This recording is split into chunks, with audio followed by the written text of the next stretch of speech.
시청자 여러분 안녕하십니까? 헬로티비 경인 주간 뉴스입니다. 오늘의 첫 소식입니다. 부천 영상문화산업단지 개발 계획을 두고 지역사회에서 주택 비율이 지나치게 높다는 지적이 나오자 부천시는 주택 비율을 줄이겠다고 발표했는데요. 하지만 사업 우선 협상자인 GS 컨소시엄과의 협상 과정에서는 부천시가 주택 비율을 줄이자고 강하게 주장할 수 없는 상황이라고 합니다. 개발 부진의 주택 비율이 줄어들면 부천시에 돌아오는 이익도 줄어드는 구조이기 때문인데요.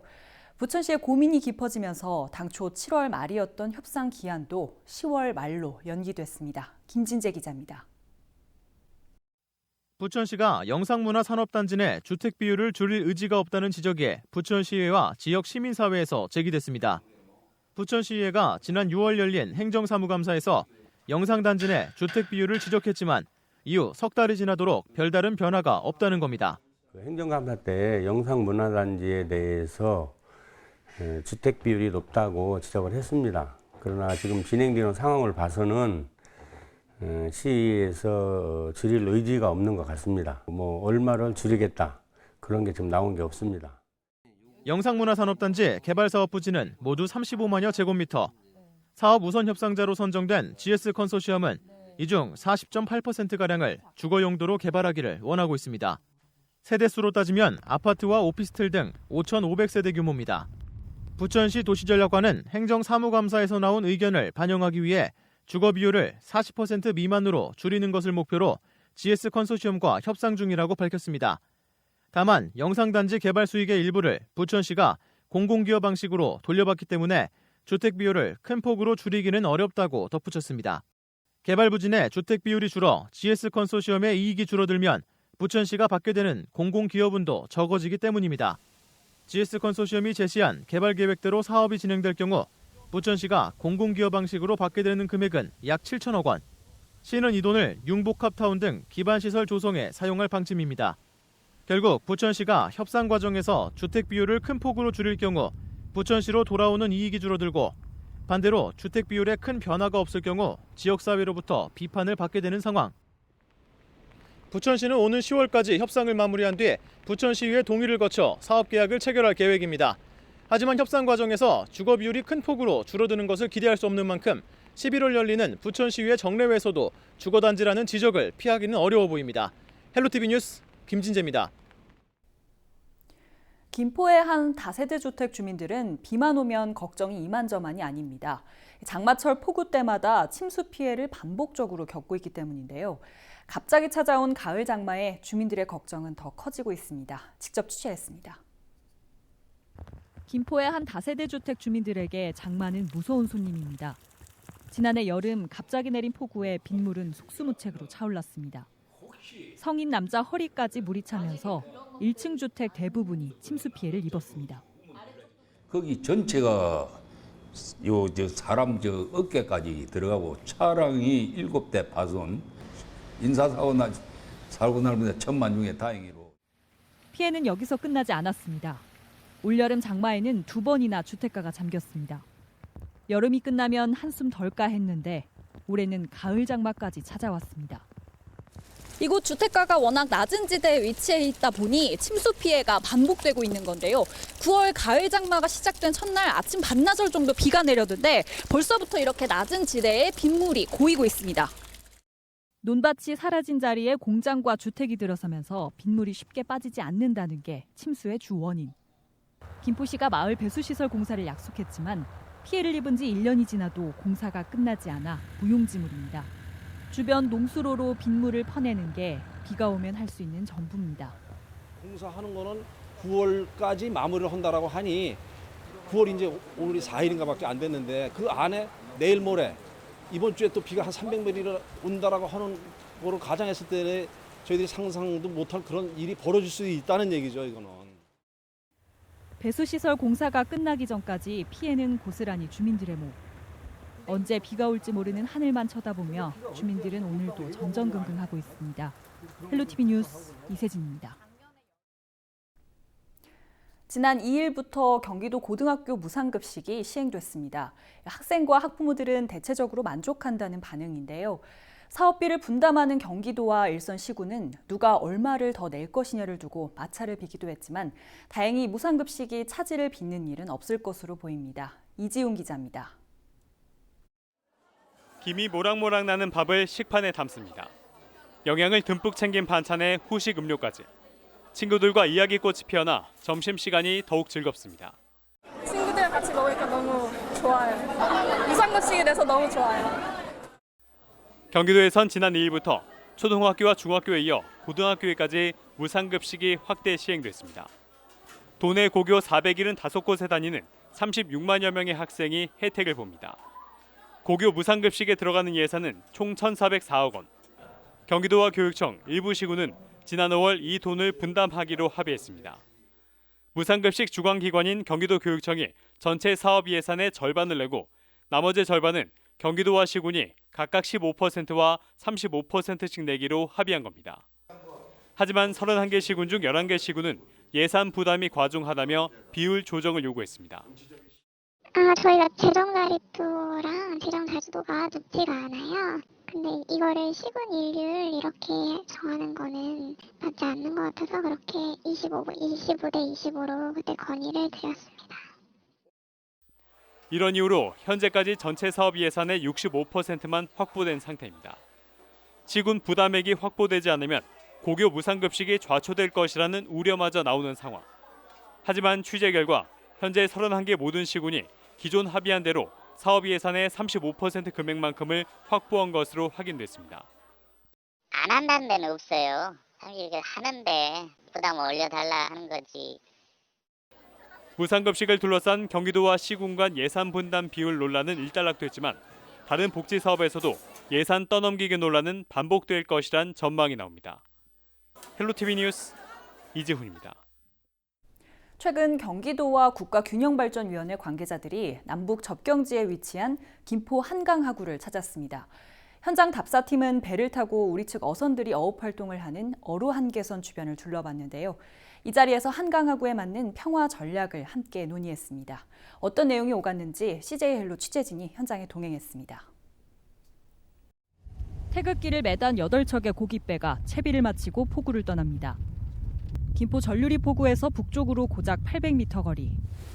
어로 한계선에 닿은 어선들은 보이지 않는 선이라도 만난 것처럼 멈춰섭니다. 저희 배가 서 있는 곳이 남측 민간 어선이 어업 활동을 할 수 있는 어로 한계선입니다. 이곳에서 약 10km 정도 북쪽으로 더 올라가면 정전 협정 당시 남북이 민간 어선들을 자유 항행하기로 합의한 중립수역입니다. 이름은 중립수역이지만 군사적 이유 때문에 분단 이후 사실상 막혀있던 뱃길입니다. 남북 정상은 지난해 중립수역을 자유롭게 오가기로 약속했지만 남북 정세가 쉽게 풀리지 않으면서 뱃길은 여전히 막혀 있습니다. 하지만 뱃길이 열릴 평화 시대를 앞두고 지역 특화 사업을 준비하는 일은 현재 진행형입니다. 국가균형발전위원회와 경기도, 김포시가 이날 한강하구를 찾은 이유입니다. 노 DMZ뿐만 아니라 그 하구 또 해상 DMZ까지를 적극적으로 활용해서 관광객들도 오고 또 많은 분들이 여기 와서 좀 이 지역 분들의 소득 증대에도 도움이 되는 길을 찾고자 지금 노력 중에 있습니다. 지역 특성에 맞는 남북 교류 협력 방안을 찾는 게 이번 답사팀의 핵심 과제. 간담회에 참여한 접경지 어민들은 조업 활동에 대한 어려움을 호소했고 김포시는 민간 차원의 남북 교류를 위해 관련법 개정이 시급하다는 의견을 냈습니다. 지금은 법인과 사회단체들만이 남북교류 협력 사업을 할 수 있는데 지방자치단체들이 남북교류 협력 사업의 주체로 하기 위한 법 개정이 무엇보다도 중요하고요. 이날 나온 제안 사항은 정부 차원에서도 검토될 예정입니다. 남북 관계가 좋아지는 측면에 맞춰가지고 이제까지 그 주민들이 그 불편했던 것에 대해서 보상 차원에서라도 정부가 어떤 규제라든가 이런 부분에 대해서 좀 적극적으로 좀 완화하는 부분들에 대해서 검토를 해야 되겠다 이런 생각을 가지게 됐습니다. 한강하고 물길을 열겠다는 남북의 약속은 지켜지지 않았지만 평화에 대한 접경지 포구의 꿈은 쉽게 사라지지 않고 있습니다. 헬로티비 뉴스 이세진입니다. 헬로티비 뉴스에서는 민선 7기 1년을 맞아 지역 광역의원을 만나보는 기획특집을 마련하고 있습니다. 오늘은 김포시 선거구인 농정해양위원회 김철환 의원을 만나 지난 1년을 되돌아봤습니다.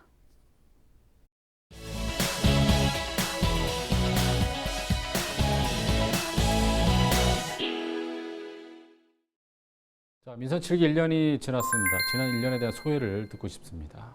경기도에 좀 적응하는 시간이 좀 필요했었던 것 같긴 한데 나름대로는 빠르게 좀 적응한 것 같고요. 그 적응한 걸 가지고 또 여태까지 문제점들 짚어내고 새로운 좀 대안을 좀 마련을 하고 그걸 위해서 좀 1년이 너무 빨리 지나간 것 같습니다. 그래서 지금 남은 임기를 좀 더 알차게 보내야 되겠다라는 생각을 하고 있습니다.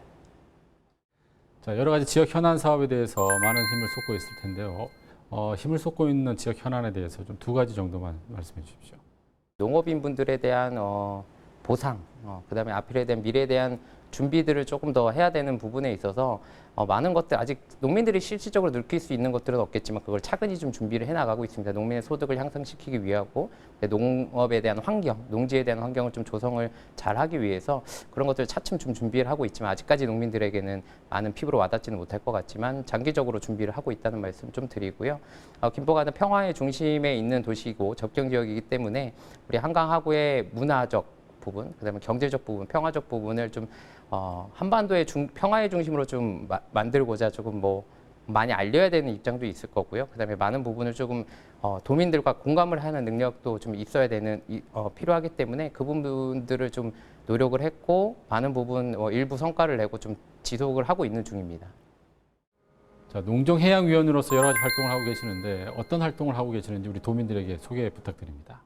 그 친환경 농업에 대한 급식에 대해서 전반적인 문제점에 대한 제기를 했던 거 오늘도 좀 도정 질의를 하게 되는데 지사와 이제 그 문제에 대해서 비리 그다음에 앞으로 계속 가져갈 수 없는 문제들이 많이 있습니다. 그 부분을 다시 개선할 수 있는 방안들을 대안을 제시를 하고 그다음에 함께 좀 공유를 하고 있습니다. 그래서 그 부분들이 좀 개선이 좀 될 것으로 보여지고요. 그다음에 전국의 농업 정책과 경기도의 차별화된 농업 정책의 필요성에 대해서 계속 언급을 하고 있는데 그 부분에 대해서도 이제 집행부와 많은 논의를 하고 있고 경기도만의 정책을 좀 만드는 것에 집중을 하고 있습니다.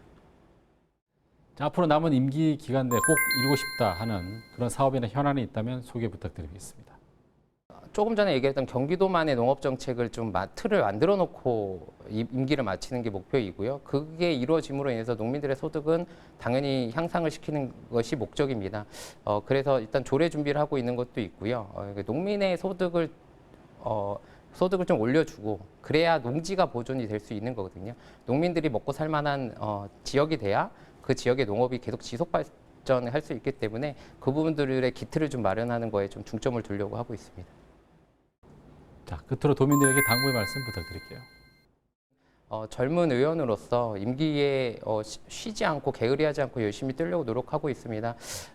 임기가 마칠 때쯤이면 피부로 와닿는 것들, 그다음에 새로운 정책들이 조금 나타나서 시민들이 느낄 수 있고 후회하지 않는 그런 의원이 좀 되도록 더 노력하도록 하겠습니다.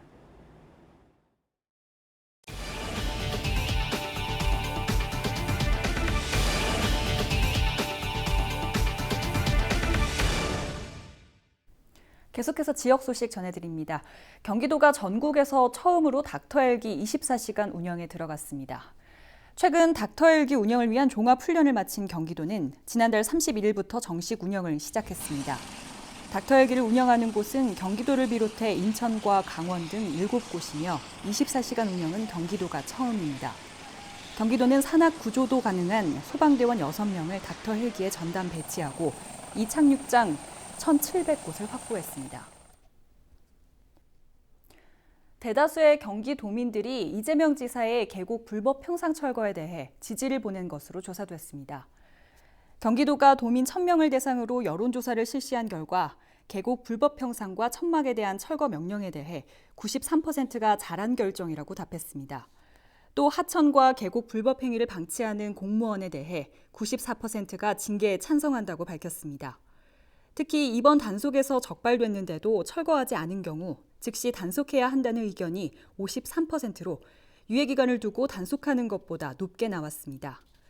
이번 조사는 경기도가 여론조사 업체인 K스텔 리치에 의뢰해 지난달 29일 19세 이상 도민 1,000명을 대상으로 실시됐으며 95% 신뢰 수준의 표본 오차는 플러스 마이너스 3.1%포인트입니다. 다음 주 추석 연휴 기간 경기도가 관리하는 민자 고속도로에 통행료가 면제됩니다. 경기도는 추석 연휴 기간인 오는 12일부터 14일까지 사흘간 일산대교와 제3경인고속화도로, 서수원과 의왕간 고속화도로 등 3곳의 통행료를 면제한다고 밝혔습니다. 경기도는 지난 2017년부터 명절 고속도로 통행료 면제 정책 운영에 설과 추석 연휴 통행료 면제를 시행하고 있습니다. 경기도가 시내버스에 공공 와이파이를 제공합니다. 경기도는 서울버스에 비해 경기도 버스가 열악한 점을 들어 편의성과 쾌적성, 안전성을 위해 공공 와이파이 등 서비스 개선 사업을 진행한다고 밝혔습니다. 오늘 준비한 소식은 여기까지입니다. 헬로티비 뉴스 경위는 언제나 지역 주민 여러분 곁에 있겠습니다. 시청해주신 여러분 고맙습니다.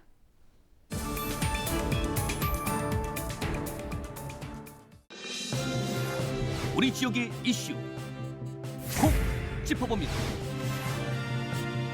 헬로 이슈 토크. 김포시가 8월 달까지의 영업시운전 결과, 종업시험 운행 결과 보고서, 기타 국토부가 요구한 자료들을 성실하게 제출하게 되며 그와 관련된 행정적 절차들을 최소한 단축시켜서 9월 28일 날 개통하는 것으로 협조하겠다라고 하셨기 때문에 9월 28일은 최종 결정일로 보시면 될 것 같습니다.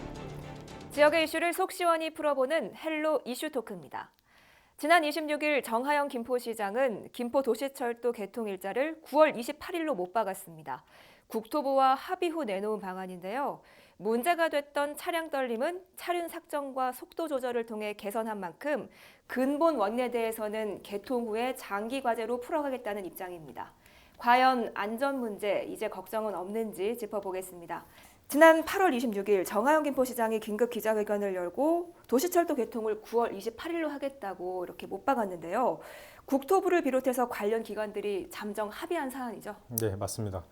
일단 정하영 시장 9월, 그러니까 오늘이죠. 그러니까 다음 주 원래 기자회견이 예상돼 있었지만 시간을 좀 땡긴 것 같아요. 아무래도 사안이 좀 급하다고 판단한 것 같습니다. 그래서 20일 날 오후에 정하영 시장과 그리고 신명승 의장 그리고 김두관, 홍철호 의원들이 가서 국회에서 이제 김현미 국토부 장관을 만나서 설득을 했죠. 그래서 내용은 그거였습니다. 장기 대책과 단기 대책을 나누겠다. 단기 대책은 차륜 삭정 그리고 방향 전환, 그 속도 조절을 통해서 안전성 안에 들어가게 했고, 두 번째 장기 대책. 그 원인에 대해서는 아직 여러 가지 복합적인 요인이 있으니 이거는 그러니까 용역을 통해서 검증을 하겠다. 그렇게 해서 설득을 했습니다. 그래서 국토부에서는 어쨌든 그 떨림 현상이라든가 이런 문제에 대해서는 안정성 안에 들어왔으니까 그 부분에서 협의를 했고요. 그 두 번째는 조합 시운전 결과 보고서에 이제 철도기술연구원의 안전성 검증 결과 그리고 TF 전문가 자문의 결과를 갖고 오라고 했거든요. 이 부분에 대해서 어느 정도 협의가 됐다고 해서 국토부에서 승인한 걸로 좀 확인되고 있습니다. 네, 말씀하신 것처럼 주민들 생각에서도 생각보다 빨리 개통 일정이 나온 건데 주민들의 반응은 어떻습니까? 주민들 반응은 대체적으로 이제 긍정적입니다. 저희도 주민분들하고 만나서 인터뷰를 여럿 나눠봤는데요. 네. 김포와 이제 서울을 오가는 주민들이 지금 이제 교통편 불편으로 이제 콩나물시루 같은 버스를 이용하면서 많은 불편을 겪고 있었거든요. 예. 이제 두 차례 개통 지연에 주민들이 분통을 터뜨렸던 가장 큰 이유 중에 하나가 바로 이 불편이 더 이어진다라는 그런 부분이었습니다. 때문에 이번에는 정말 개통했으면 좋겠다는 이런 의견들이 강했는데요. 이번에는 정말 믿어보겠다. 이번에도 미뤄지면 정말 가만히 있지 않겠다. 이런 주민들의 입장이 많았습니다. 그리고 또 하나 여기서 눈여겨볼 만한 지점이 있는데요. 이번에 나온 안전대책 중 하나가 바로 속도 조정입니다. 네. 속도를 줄여서 차량 진동을 줄이겠다는 계획인데요. 차량 속도가 줄면 당연히 이제 그 배차 시간, 도착 시간이 지연될 것이고 배차 시간에도 영향을 미칠 수도 있는 그런 상황이잖아요. 이에 서울을 오가는 시민들의 경우 출퇴근 시간에 영향을 받는 것 아니냐 하는 이런 우려의 목소리도 나오는 건 사실입니다. 그런데 김포시가 속도를 조정해 보니까 구례역에서 김포역까지 당초 이제 29에서 30분 정도 걸렸는데 이게 한 1, 2분 정도 늘어날 것으로 예상이 된다. 그러니까 한 30분에서 한 31분 정도가 걸릴 것으로 예상을 하고 있는 거죠. 네. 1, 2분 정도 차이라면 그렇게 큰 불편은 없지 않을까 하는 생각이 들기도 하는데요. 많은 시민들도 이 정도면 괜찮다. 안전하게만 개통해다오. 이런 의견을 가장 많이 피력했습니다. 빠른 개통도 중요하지만 또 개통 후 안전 검증 이 말이 좀 걸리는데요. 이런 경우가 있나요? 일단은 단기 대책으로 해서 철도의 떨림 현상이나 이런 부분을 잡았다고 판단한 부분이에요. 그래서 국토부나 어느 기관이 보더라도 이 부분만큼은 확실하게 안정이 됐다고 판단하니까 보니까 개통한 걸로 결정이 됐는데 이 부분에 대해서는 이제 1년 후 그러니까 차량도 마찬가지 일반 승용차도 마찬가지 새로운 차가 출시되고 나서 1년 후에도 수정 과정 거치게 됩니다. 철도도 마찬가지고 1년 정도는 지켜봐야 된다. 최소한 1년은 지켜봐야 된다고 얘기를 하거든요. 많은 관계자들이. 그래서 이 개통하고 나서 그 나온 문제점들에 대해서 장기 용역 어차피 장기 대책까지 용역이 들어가 있으니까 이 문제를 계속 포함시키면서 계속 개선하려는 의지가 보이고요. 일단 안전검증에 대해서 문제 보면은 일단 차량 떨리면서 약 3가지 정도가 있어요. 그러니까 차량 자체에 문제가 있다던가 아니면 선로, 그러니까 캔트라고 하죠. 이 선로의 높이에 따라서의 문제가 있을 수도 있고 나머지는 아예 설계 자체에 문제가 있을 수도 있거든요. 근데 이 장기 용역을 통해서 이 3가지 중에 만약에 그냥 차량 삭정이나 이런 부분을 통해 차량 전환이라든가 이 부분 외에도 만약에 설계 부분에서 문제가 됐다. 이건 좀 장기 대책에서도 해결할 수 없는 문제예요. 그래서 이 부분에 대해서는 만약에 문제가 나온다면 1년 후에 이 문제가 어떻게 나올지 모르겠지만 이런 조금 설계 쪽에서 완전히 최초부터 문제가 있었다 이러면은 시나 뭐 국토부도 책임 면치 못할 거로 보이고 있습니다. 한 달도 채 남지 않았습니다. 시간이 너무 촉박하지 않냐 이런 생각도 드는데요. 네, 그 정하영 김포시장은 이제 시운전 결과 보고서 등 필요 서류들을 국토부에 제출을 해서 개통 승인을 요청하겠다라고 지난 기자회견에서 밝힌 바가 있죠. 김포시는 약속한 대로 지난 8월 29일 이 승인 요청을 국토부에 올렸습니다. 개통에 따른 행정 절차와 그 수도권 환승 할인 시스템 적용 등 이런 전반적인 부분들을 진행하는데 약 한 달 정도 시간이 소요될 것으로 예상이 되고요. 국토부와는 이미 김포시가 필요 서류만 제대로 구비한다면 9월 28일 개통해 주는 것으로 이제 합의가 된 그런 상황입니다. 이 때문에 김포시는 관련 서류를 미비 없이 철저하게 준비하는 데 집중하겠다라고 입장을 밝히기도 한 바가 있고요. 이미 2차례 개통 지연의 아픔을 겪었던 만큼 김포시는 이번에야말로 철저하게 준비하겠다는 입장이에요. 이번에는 기필코 개통하겠다라는 자신을 또 내비쳤고요. 승인 요청을 이제 기한 내로 한 만큼 9월 28일 개통은 차질 없이 진행되지 않겠느냐라고 저는 생각을 합니다. 네, 여기서 또 개통이 되면 불거지는 문제가 또 하나 있죠. 바로 속도 조절로 인한 운행 횟수 변동인데요. 속도를 늦추면서 운행 시간이 늘어날 수밖에 없고 또 출퇴근 시간에 교통 혼잡이 일어날 수 있다. 이런 우려가 나오고 있는데요. 문제 없겠습니까? 앞서 초반에 말씀드렸지만 지역 주민들이 예의주시하고 있는 부분 중 하나가 바로 이 부분입니다. 네, 이 배차 시간 변화인데요. 당초 배차 시간은 약 3분에서 3분 10초 정도로 김포시는 예상을 했습니다. 그런데 이게 속도가 조정이 되면서 3분에서 3분 30초 정도로 늘어날 것으로 지금 예상이 되고 있거든요. 이에 따라서 운행시간 역시 앞서 말씀드렸지만 구례역에서 김포공항역까지 기존 30분에서 한 32분 정도로 이제 1, 2분 정도 늘어날 것으로도 예상이 된다고 말씀드렸죠. 그런데 이에 따른 운행 횟수 조정 등에 대해서는 아직 결정된 바가 없습니다. 김포시도 이를 못 박진 않고 있는데요. 운행해 보면서 횟수 조정 등의 여부를 맞춰 나갈 것으로 알려져 있는 그런 상황입니다. 그런데 전 이것보다 조금 걱정인 게 횟수 조정을 떠나서 과연 김포도시철도가 이용객을 모두 수용할 수 있을까? 전 이 부분이 조금 의문이 들어요. 상식적으로 그 많은 인원이 출퇴근 시간에 이용을 한다고요. 그리고 이 김포도시철도는 일반 서울 지하철과 다르게 다 지하로 돼 있어요. 지하로 돼 있기 때문에 에스컬레이터가 지하 8m까지 뭐 하여튼 되게 깊게 파여져 있는 건데 뭐 23번, 24번 거 그때는 80m 지하까지 파고선 이 도시철도가 움직인다고요. 근데 이 부분에서 에스컬레이터가 고장이 난다면 고장이 나는데 지하철은 계속 오고 그런 사이에서 자꾸 이게 그러니까 정상적으로 움직였을 때는 시에서는 된다고 보는데 이게 만약에 에스컬레이터나 엘리베이터 고장이 났을 때 그 몇몇 구간은 제가 알기로는 계단도 없어요. 에스컬레이터밖에 없거든요. 이런 부분에 많은 인원이 가지고 오는데 그 중에 이제 나이 드신 분도 출근하지 않습니까? 그런 것들에서 자꾸 이게 정체되거나 침체된다면 고장이 나서 정말 교통 대란이 일어나는 거거든요. 그러니까 이런 부분에 있어서 시가 어디까지 판단하고 있는지 저희들이 살짝 생각만 해도 정말 교통 대란이 일어날 수밖에 없고 시간대로 뭐 2, 3분 늦는다고 이렇게 얘기를 하지만 기차는 계속 기다려줄 수는 없지 않습니까? 계속 가기 때문에 그럼 이 내려오는 시간 이 문제에 대해서 시가 어디까지 판단하고 있는지 좀 더 확인해 봐야 될 것 같아요. 이 신중현, 송골매, 최성수 아마 중장년층에겐 잊을 수 없는 추억의 가수들인데요. 이들을 배출한 곳이 바로 부평이라는 사실 알고 계셨나요? 많은 사람들이 부평하면 공단부터 떠올리지만 60, 70년대 부평은 외국 음악을 한국에 보급하는 창구였습니다. 부평 미군기지가 있었기 때문인데요. 부평구가 부평을 음악 중심의 문화도시로 만들어가겠다고 밝혔습니다. 음악도시 부평 청사진 들어봅니다. 안녕하십니까? 네. 앞서 잠깐 언급했지만 사람들이 부평하면 공단을 떠올리거나 한국 GM 같은 이런 공장 단지를 떠올리는데요. 그런데 음악을 기반으로 한 문화도시로 다시 태어나게 됐습니다. 음악도시 부평에 대해서 소개 좀 해주시죠. 예, 아마 부평에 사는 분들조차도 잘 모르시는 측면이 있을 것 같은데요. 45년도 이제 일본이 물러나고 난 뒤에 원래 부평에 일본 조병창이 있었는데 그 조병창 자리에 미군이 들어오게 됩니다. 네. 그래서 이 미군이 이 일종의 군수기지 형태로 이렇게 활동하는 이 지역 일대를 에스컴시티라고 불렀는데요. 네. 그래서 한반도에 미군이 들어오면 제일 먼저 거쳐가는 일종의 근거지이기도 했습니다. 네. 그래서 부평은 그런 측면에서 이제 그 당시 한 70년대 초반까지 한국 대중음악을 국내에 유입하는 하나의 어떤 게이트 역할을 했었고, 네. 그러다 보니까 이제 실제 그것과 관련된 많은 어떤 관련한 공간들 혹은 업종들이 있었죠.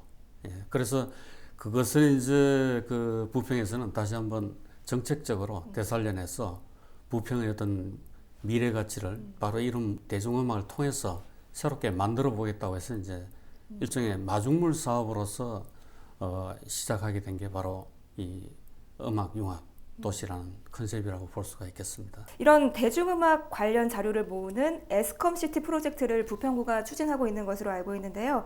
에스컴 용어가 생소한데 이 프로젝트 어떤 프로젝트인지 설명 좀 부탁드립니다. 네, 에스컴은 미군 제24 지원사령부 에스컴 서비스 커맨드 24라는 명칭을 요약을 해서 제가 미군 기지가 있었던 주변에 이제 라이브 클럽들이 많이 있었고 음악을 들을 수 있었던 클럽들이 많이 있었던 장소에 대중음악 역사를 다시금 이제 발굴을 하고 재현하고 이제 현재화하자라는 이제 취지로 그때 그 지역에 살았던 분들에 대한 구술체록이나 음악 활동을 하셨던 뮤지션들에 대한 기록이나 사진, 영상 자료들 같은 것들을 모으고 발굴하는 작업이에요. 네. 그래서 그거를 그냥 발굴을 해서 저희가 수집하고 기록하는 것만이 아니라 그거를 지금 현대의 사람들이 다양한 콘텐츠로 토크 콘서트, 전시, 그리고 동네 투어하는 프로그램들로 좀 콘텐츠화해서 직접 경험을 하고 그때 역사들을 다시금 기록하는 사업들로 진행을 하고 있습니다. 네, 그럼 방금 말씀하신 것들을 직접 만나볼 수도 있는 건가요? 네, 지금 올해 진행되고 있는 사업들은 현재 부평 3동에 유휴 공간을 활용을 해서 부평 3동의 역사를 담는 전시를 진행 중에 있는데요. 소리로 기억하는 부평 신촌이라는 제목으로 네. 예, 전시가 진행이 되고 있고요. 작가 네 분이 사운드 아트, 건축, 미디어 아트 작가분들이 함께 하셔서 이제 그거를 기록만으로 보는 것이 아니라 그걸 작품화로 해서 이제 예술적으로 좀 더 풀어내는 작업들도 함께 병행하고 있습니다. 그래서 9월 20일까지 전시를 보실 수 있고요. 부평구 문화재단 홈페이지에서 정보를 보실 수 있습니다. 네, 알겠습니다.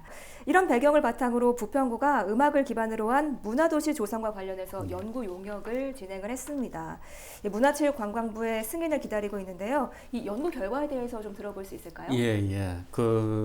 조금 이제 정책에 대한 어떤 설명을 사전에 약간 드리면은 부평이 그동안에 음악 융합 도시 조성 사업이라고 알려진 소위 말하는 문체부와 지자체가 함께하는 문화특화지역 조성 사업이 진행되어 왔습니다. 그거는 이제 지역 문화의 현실이 워낙 이제 황폐화되다 보니 지역 문화의 어떤 마중물 사업으로서 이것을 활성화시키고 정체성을 만들어 나가는 정책 사업으로서 이제 문화특화지역 조성 사업이 진행되어 왔는데 그거가 올해 4년 차에 이릅니다. 네. 그래서 이과 관련해서 이제 이 성과를 기반으로 해서 이제 지역문화진흥법 제정이 되면서 문화도시로 지정받으면 5년간 또 다시 200억 범위 안에서 이제 예산 지원이 이루어지는 문화도시 사업이 진행이 됩니다. 그래서 어떻게 보면 이 두 사업이 상호 연관이 되면서도 어떤 연속 사업으로서 이렇게 볼 수 있는 그런 측면이 있고요.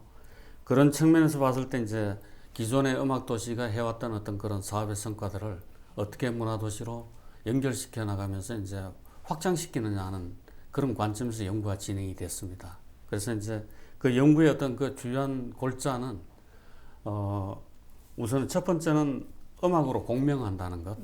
그동안 이제 음악도시의 어떤 사업을 통해서 이 도시의 어떤 하나의 어떤 울림을 만들고 그것이 시민의 일상과 결합되어 나가는 과정을 거쳤다면은 네. 이제 그것을 이제 음악으로 공명한다는 어떤 측면으로 이제 말씀을 드릴 수가 있겠고요. 여기에 뭐 음악 동네 사업이나 기존에 했던 여러 가지 사업들이 포함이 됩니다. 네. 두 번째는 이게 결국에는 이제 시민들의 어떤 삶과 함께 가지 않으면은 이게 성공할 수 없기 때문에 그 이제 시민과 공조한다는 네. 그런 측면에서 이제 그 문화도시를 함께 만들어간다는 의미에서 문화모더니 같은 라운드 테이블을 만들어서 함께 논의하고 함께 사업들을 기획해 나가는 이런 구조들을 짜나가는 걸 목표로 하고 있고요. 그럼 이 연구 보고서를 바탕으로 주요 사업 계획들을 발표했다고 하는데 어떤 내용인지 설명해 주시죠. 네, 지금 말씀하셨던 세 가지 핵심 가치 공명, 공조, 공진화라는 세 개의 파트가 있는데요. 각각 10개의 사업들이 편성이 되어 있습니다. 그래서 공명하는 음악으로 공명하다 부분에는 사람이랑 공간 활동 영역을 중심으로 편성이 되어 있고요. 그동안 진행되었던 음악도시라는 부평의 정체성을 나타내는 음악 중심 사업들이 진행이 될 예정이고요.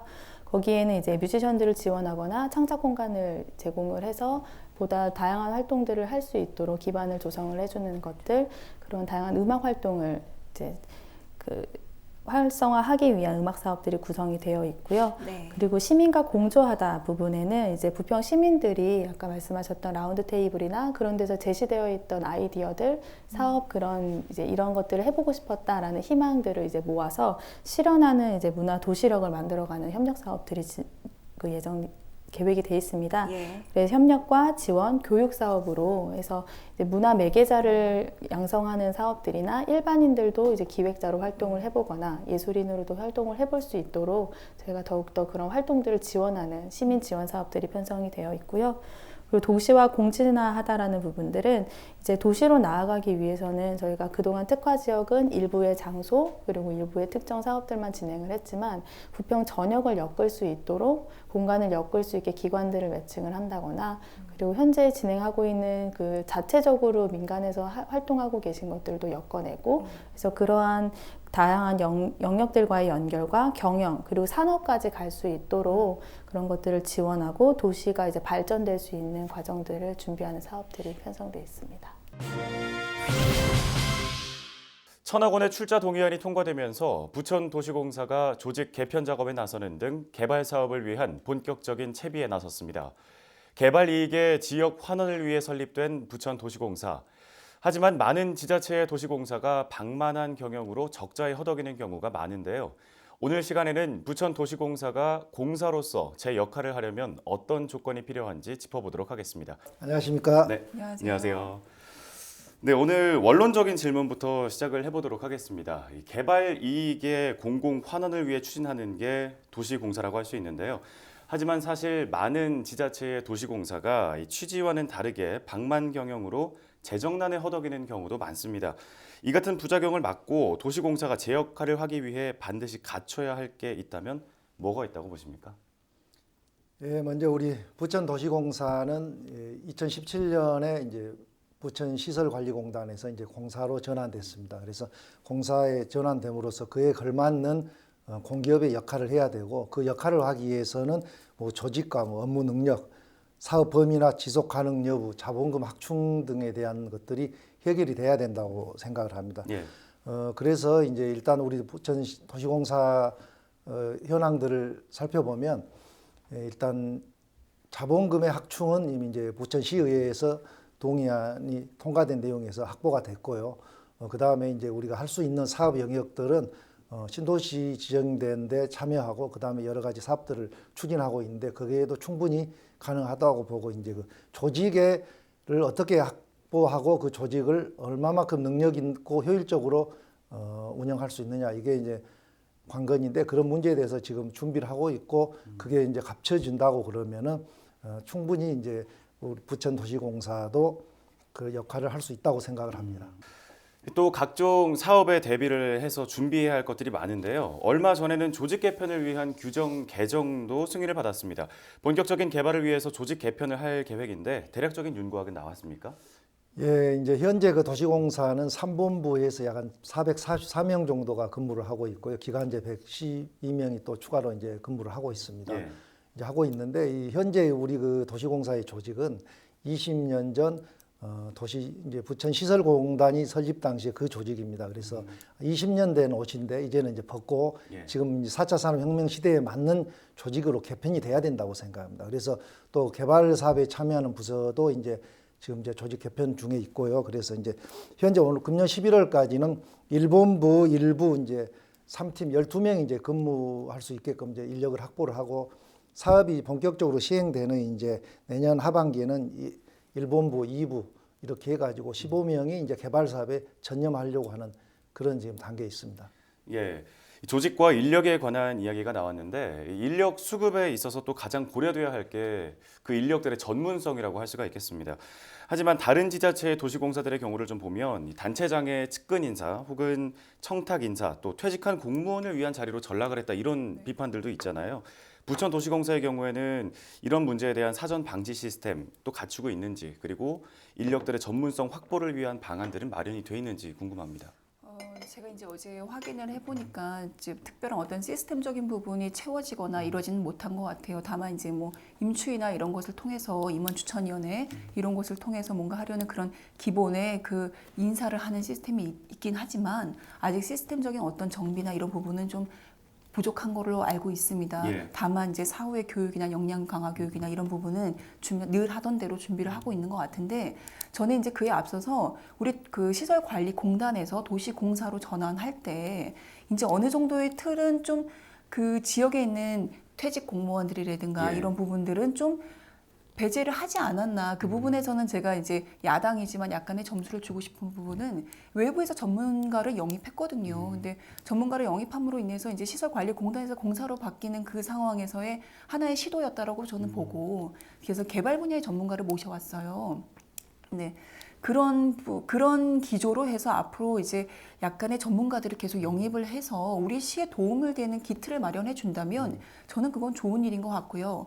다만 지금 제가 이제 그 우려가 되는 건 뭐냐면 그 전문가들이 우리 부천도시공사는 신생이라고 아까 말씀드렸잖아요. 아무런 메리트가 없어요. 그러니까 오히려 전문가들이 우리 시로 올까 이런 의구심이 듭니다. 그런 부분에서는 오히려 이번에는 좀 전략적으로 전문가를 영입해서 도시공사 기틀을 탄탄히 마련해 놓고 그런 부분에서는 오히려 더 고민을 하고 좀 전향적으로 나가서 인재 영입을 하고 하는 편이 저는 옳다고 보고 다만 그때 좀 부족하고 또 이런 부분들은 시에 또 전문가들이 또 있잖아요. 그러니까 좀 원활하게 좀 서로 융통하고 좀 영입하고 이런 부분들을 좀 체계적으로 했으면 좋겠습니다. 누구의 친한 사람이 아니라 그런 부분들을 좀 고려하는 좀 그런 영입이 좀 필요하다고 생각됩니다. 자본금 얘기를 조금 해주셨는데요. 이 낮은 자본금 역시 개발 사업을 추진하는 데 있어서 발목을 잡고 있는 게 사실입니다. 부천도시공사의 경우에는 자본금이 23억 원에 불과한데요. 이를 개선하기 위해서 의회에서 자본금 출자 동의안을 통과를 시켜줬습니다. 문제는 어떤 방식으로 자본금을 확보를 할 것이냐라고 할 수 있겠는데 가닥이 잡히고 있는지 궁금한데요. 네, 지난 이제 7월 제 237회 임시회에서 이제 도시공사 1,000억 출자 동의안을 이제 승인했고요. 그 다음에 이제 이번 9월 추경에서 약 50억 정도의 이제 자본금을 확충을 하려고 하고 있습니다. 그 다음에 이제 내년도 2020년도 본예산에 300억 정도의 자본금을 현금으로 확충을 하고 그렇게 되고 나머지 한 700억 정도가 이제 필요한데 이제 그 부분은 사업이 진행 절차에 따라서 사실 우리 시도 현재 재정이 좀 열악한 부분이 있습니다.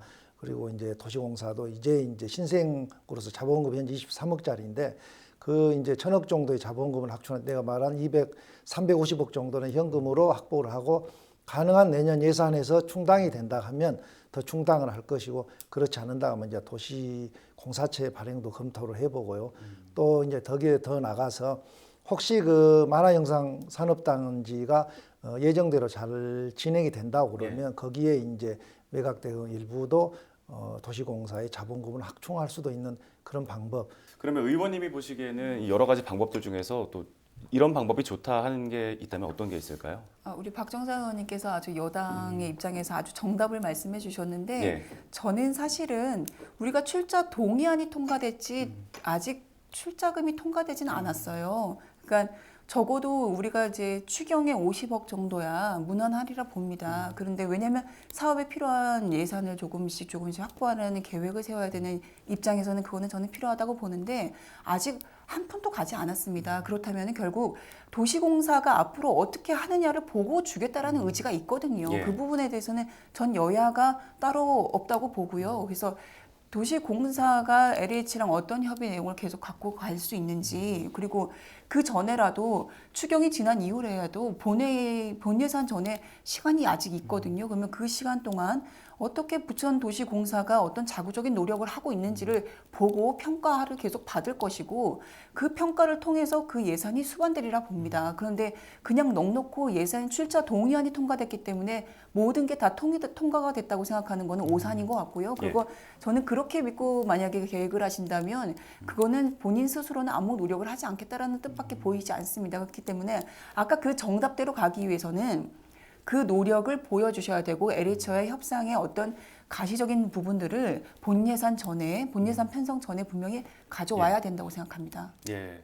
부천도시공사 시민들의 혈세로 운영이 되는 기관인 만큼 제 역할을 잘 하는지 의회뿐 아니라 시민들 역시 관심을 가지고 지켜봐야 할 것 같습니다.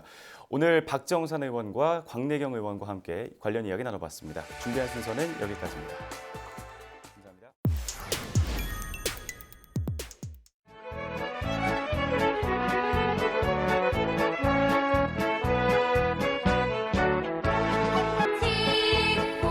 개통에 앞서서 안전한 운행을 위해서 개통과 관련된 그 부분들에 대해서 9월 28일 토요일에 개통을 하기로.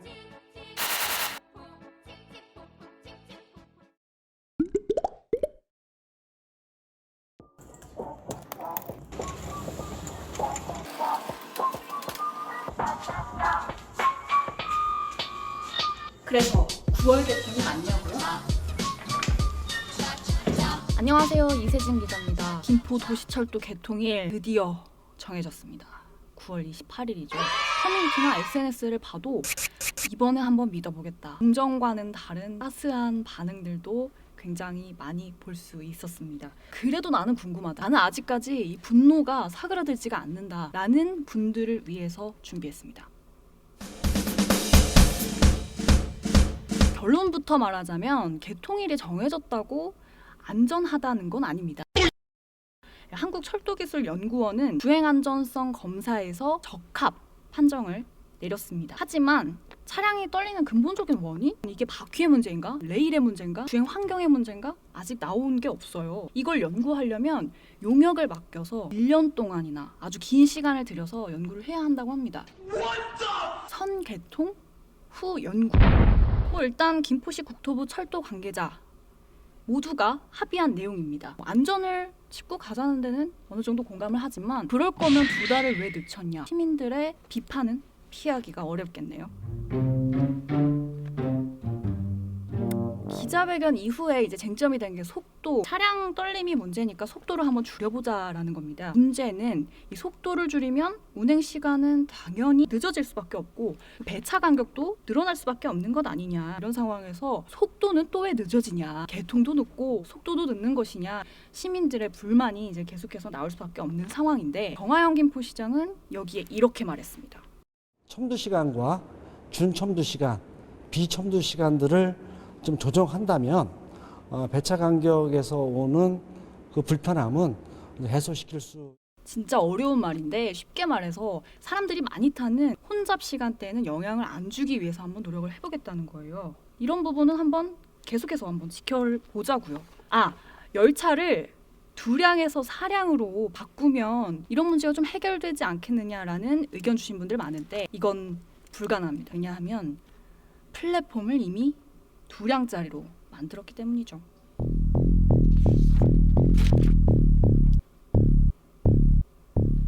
왜 2번이나 늦춰졌는데 책임지는 사람이 없냐? 아직 원인이 안 나왔거든요. 명확한 원인이 나와야 책임을 떠넘기는 핑퐁 게임도 끝이 날 텐데 말이죠. 물론 시민들이 청구한 공익 감사도 있으니 이 부분도 계속해서 한번 지켜보자고요. 정말 슬픈 이야기입니다만 유튜브를 통해서 저희가 김포시의 기자회견 내용을 전해드렸을 때도 정하영 김포시장이 9월 28일 개통을 추진하겠다라고 이야기한 것에 대해서 추진이냐? 이번엔 제대로 또 안 되는 것이냐? 9월 개통은 정말 맞습니까? 정말 많았습니다. 그러니까 못 믿고 있다라는 건데 2번이나 뒤통수를 맞았으니 믿을 수 없다라는 게 이해가 갑니다만 승인을 내리는 국토부도 이번에 합의를 하지 않았습니까? 책임을 사실은 피할 수 없는 상황이고요. 정말 김포시가 어떤 관련 서류를 국토부에 제대로 챙겨서 제출하지 못하는 정말 초유의 사태가 정말 저도 이제 보고 싶네요. 도시철도가 달리는 모습. 9월 28일 도시철도에서 만납시다, 여러분.